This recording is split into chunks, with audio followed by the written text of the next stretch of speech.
here's our exhaust cam. Right? There's a rotor inside here, essentially, that controls the position of the cam. Your exhaust valves are controlled by the cam lobes. So while that cam is spinning around, that's what's triggering the exhaust valve to open up. If you imagine it just like this pen here, so this is the cam, right? The cam is spinning like this.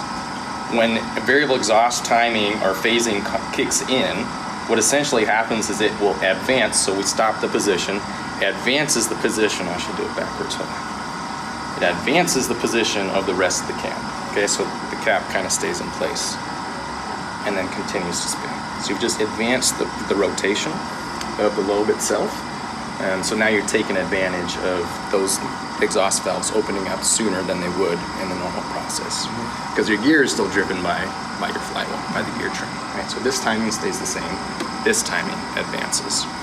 And essentially, the peak temperatures that are already in the engine, what we're just trying to do is just trying to force that peak temperature downstream sooner, right? Instead of it having time to cool down during that combustion stroke. Like Brian says, it's completely variable, so it's not always on, always off. It's on when it needs to be on. And it never compromises performance of the engine.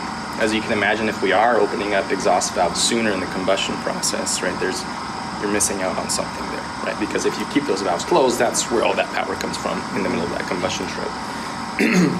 But it only kicks in situations where you wouldn't need that power anyway.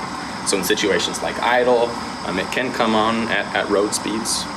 So this is kind of a variable system, but power is always the priority, right? So if you're requesting the power, or the engine needs the power, that position kicks back to normal, and then essentially it's just operating like a normal engine.